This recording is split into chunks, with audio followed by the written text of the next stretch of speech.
This is a session I like to do, and I suppose the first thing is it's handwritten, and I tend to just handwrite session plans, and I'll save them to my phone. So if I need to take it out, oftentimes you don't need to, you kind of know it because you're prepared for your session. But if I do need to remind myself, I can just take it out in the mobile and have a look at it. Downside of doing that, I suppose, is like Ollie said earlier, trying to find your sessions where you save them and all that. It's probably not great from that point of view, Yeah. it's from a practical point of view, it works for me. So this particular, I called it breaking lines, but it really is just being able to. I like to play with a kind of a pivot center forward, and I like a midfield player to be able to play the ball in a pace into that player, and for that player to be able to lay it off softly to say an oncoming midfielder. So I suppose from my perspective, it is part of linked to a style of play. It is easy to do, particularly in the technical practice, and can be relevant to lots of different parts of the pitch. So it may be a centre forward as the pivot, it might be centre midfielder as the pivot, it might be a right-sided midfielder as the pivot, and it's the right back pinging the ball into. So the word ping, do young people know what the word ping means? All the language again. So again, we just always have to be conscious of the language we use, but playing a ball in at pace and asking questions around why would you play it at pace? Do you know what I mean? And the obvious answer being that if it's slow, the defender will win the ball. So similar to Ollie's setup, it's quite easy, but a minimum of four players required. So you'll see there, um, zero if you want to call the O's number one. You definitely need. You can have more players there if you like, feeding the ball in, but you definitely need one at position one, two, three, and the pivot player at four. So very, very straightforward. And with a squad of 14 or 16, obviously just different practices set up across the area you're working in. And just in the progressions, so obviously, sorry, one plays it into three, three drops the ball off to two. So two was kind of starting in that position, dropped off, and two then pops it into four. And just as a variation on it, four, and from an organization point of view, four can then dribble with the ball back to the start, or drive with the ball back to the start, whatever way you want to progress it as you go. Um, but the important things being, or to make it match realistic, then is that player three kind of checking away. And again, there's language again, checking away. What does that mean? Trying to explain that. Can introduce defender in there if you like, an extra player in to make it more realistic. If three is centre forward, for example, important on the soft layoff. Again, when the kids are young, how do you describe that? I've heard the term kind of sponge used to kind of the way a sponge will take the pace off a ball. So again, just use of language for a soft layoff. Um, I'm even saying to my lads, even at the age they're at, I mean, oftentimes the centre forwards lay off, laying it off onto the left side of a right-footed player. Do you know what I mean? Just the detail of knowing, particularly our team, are mainly right-footed, to lay it off onto the right side of the oncoming supporting midfield player or whatever. Number three there, the pace of the pass, important, and again the reasons why. Um, Again, these are all kind of basic things that maybe young players haven't picked up over the years. So the receiver, so the player at point three there on the toes to receive. I don't know how often, Paul Smith, I know we were in the FAI together, how often I have to say to players receiving the ball to be on their toes to receive it. Being still always being flat-footed amazes me. Number Well, five you there. talk about terminology. We Mm, used to have a debate about this for younger players, yeah, because when you say on their toes, they actually go on their toes. Some kids, whereas correct. they actually you need to say be ready and be on your feet, Yeah. because kids sometimes younger kids, you tell them to go on their toes, they'll actually stand on their tippy toes. So terminology again. Yeah, and the reason why, in terms of getting that bad pass that you can react to. So it's a very I love simple practices, and um I suppose I'm not, I'm confident enough to stand over. I just think simplicity is brilliant. And if you can take anything down to most simple form for people to understand, I think it's the way to go. So I think it's very simple, practice and very effective and can be done with a large group of players and within a small area. So, not to get caught up on the distances, but again, to try and make it realistic to maybe if you take it as a midfield player playing a ball into a centre forward, that is maybe that distance is realistic to the game. So just a progression of it onto number two is that same session, but when the ball is dropped off from the centre forward to the number 10 or the midfield player who's gone to support, that ball is played out wide to a winger, and that winger is putting the ball into the box with both players, so the player that lays it off and the oncoming midfielder getting into the box. And I would be a great advocate of that ball being played away from the goalkeeper. So doing a lot on wing play with our lads, which is not just trying to get the ball into the box, not just trying to get it across the first line of defense, but actually pulling it away from the keeper.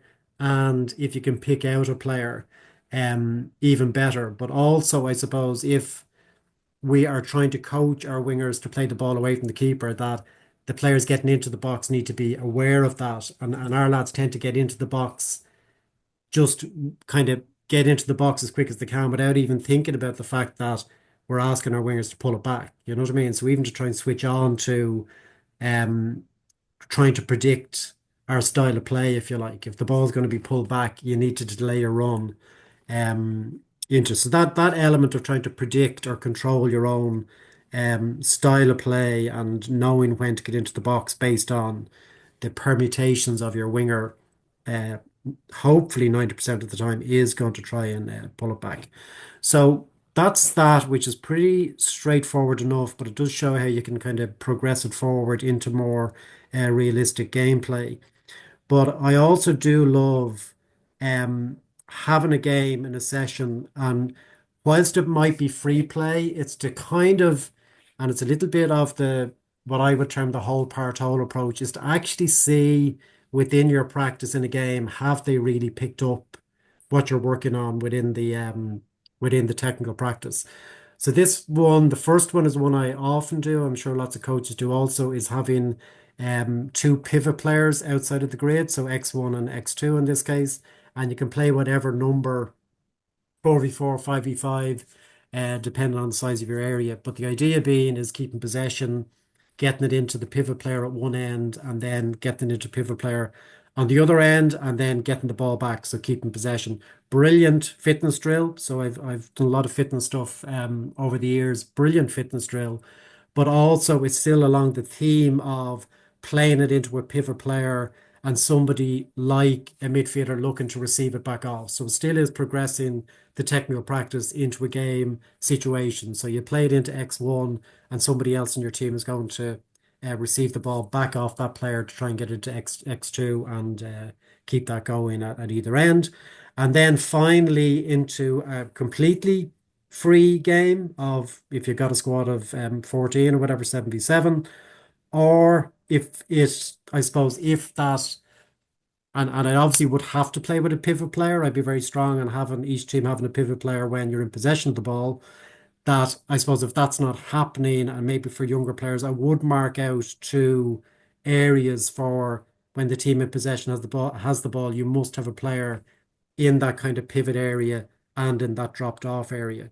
If it's not naturally happening, if that makes sense. So put them, the team in possession, they must have two players in those areas for that ball to be played into the pivot player to be laid off. And I suppose once they've got that, you take away the squares and let it. So in other words, if the free play isn't working, you can bring in the squares. And if it starts working, then you take the squares away because you obviously won't be working. They won't be playing with squares on the pitch. So that's my one. Yeah. Brilliant. But I well, like we were saying about keeping it simple, and I suppose that's one thing I've learned as you've gone along as well. That you sometimes you think, you might get asked to do a session for another team. The other thing you think, Hmm. oh, I have to do the like you're not going to reinvent the wheel. Yeah. Simplicity is, and even players on the pitch, the simple pass is often the hardest one to play. They don't want to play it. They want to hit these beautiful, but Hmm. play Yeah. the simple ball and keep it. Same with coaching.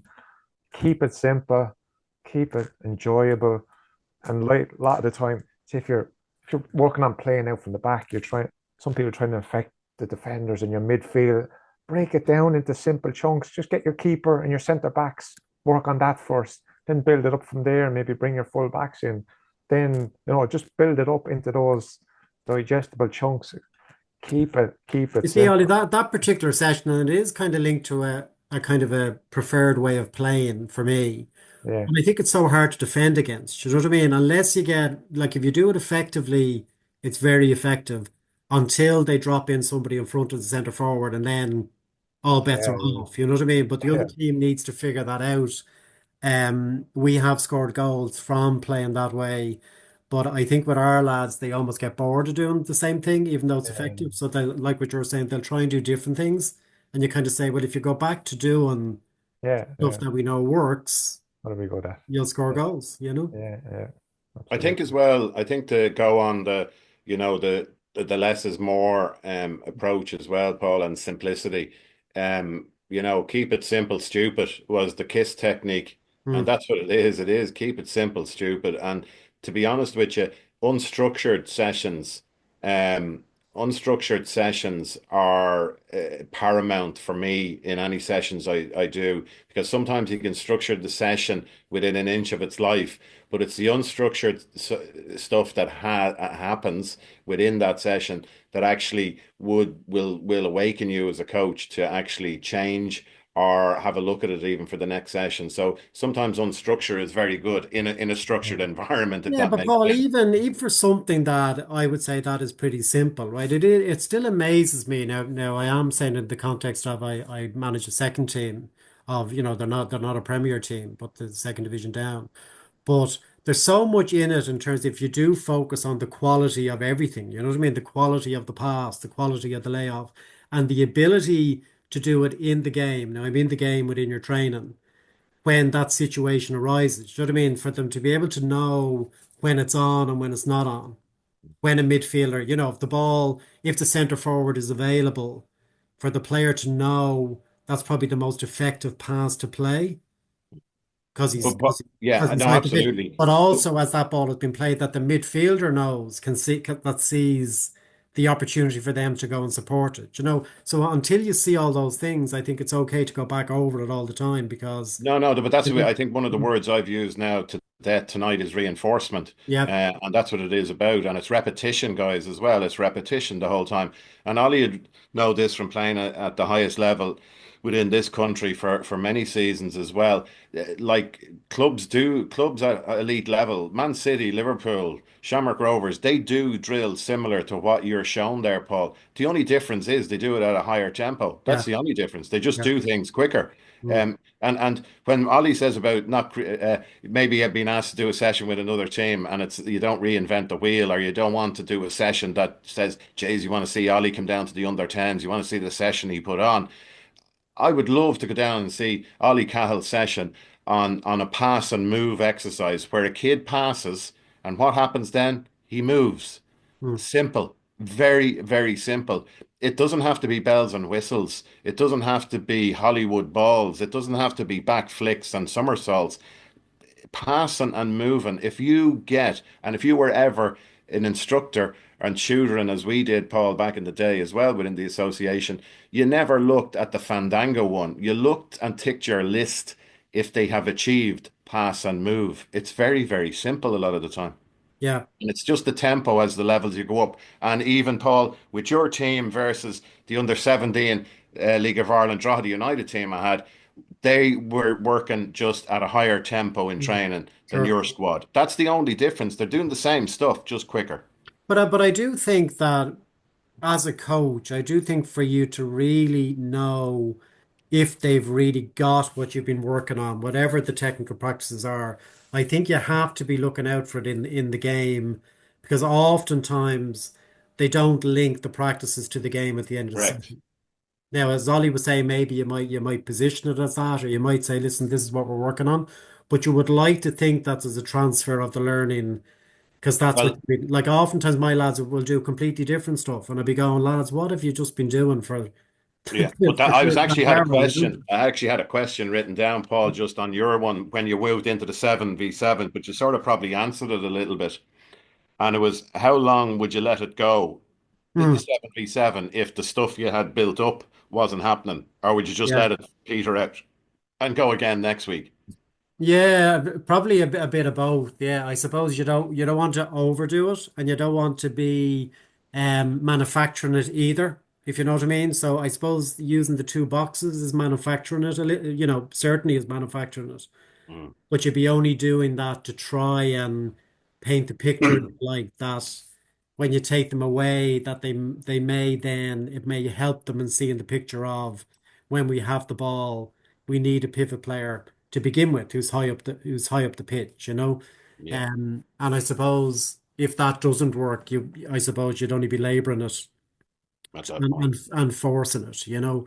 Yeah, Um, and yeah. again, it is linked to a style of play. I mean, we don't have fast centre forwards, you know what I mean? So we tend to have to play with a pivot as opposed to a ball in behind for a centre forward to run onto, if you know what I mean. So, I think, Paul, you know, from listening to yourself, especially this evening as well, I think what would be a lovely experience for someone like yourself.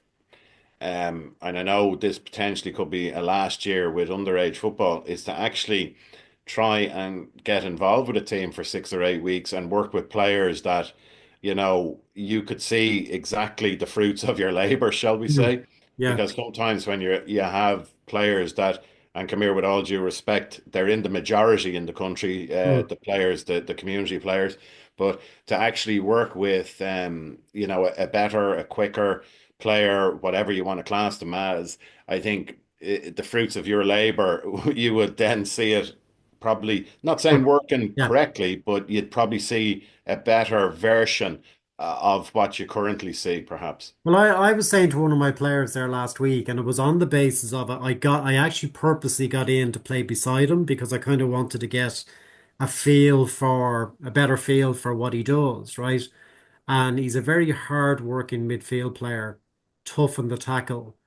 And I said to him afterwards, I said, you you need to work on being able to see what's around you before you receive the ball. And I don't know, Paul, whether that's a natural thing, whether that's instinctive. I don't know whether you can teach it, but to be able to be aware of where you're going with your pass before you receive it, you know? Well, I think at the age you're And talking, that's the bit he doesn't have. But I don't yeah, know I whether you think, can coach that. and I think that's why he's playing at the level he's playing at, because I Yeah, think that yeah. that's something that can be coached from a very young age. Mm, But if they, we know from the sports science backgrounds, over the years, getting presentations done to us and whatever, um, the window of opportunity, decreases as you get older. So mm. the window of opportunity to take knowledge in like that is from when they start kicking a ball up to the age of sort of 11, 12 years of age, and then it gets less and less and less, that window of opportunity. Yeah, well, I think like So, I will always, and I don't want to be always going back to rondos. You know what I mean? But I think rondos are that kind of really good,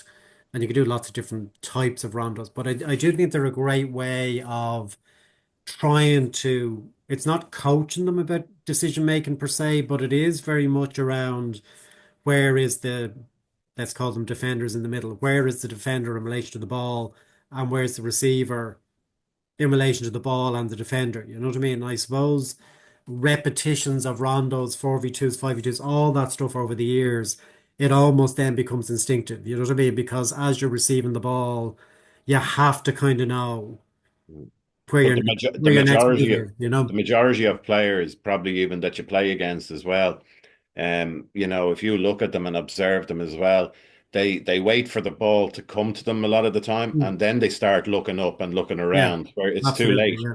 And Yeah. if you look at kids that are gone into the League of Ireland under 13, even though they're under 13s, Paul, if you look Yeah. at those kids that go into under 13 League of Ireland teams, their head has started to come up the minute the ball is coming to them on the main. Do you know what Yeah. I mean? Yeah. The better ones don't maybe even take a touch. They use their body to get out of a situation so they can run Yeah. onto a ball and different things. So, Yeah. Yeah. even a 13-year-old of League of Ireland, the better 13-year-olds would be would have more nous than a DDSL player of 15, 16 years of age. Sure. Now, they mightn't be as Yeah. strong, Paul, and they could Yeah. get you wouldn't pit them against each other. But it's just done, if it's done on technical ability Mm. and just seeing things, they can be a lot quicker, even at 2 years, 3 years Yeah. younger.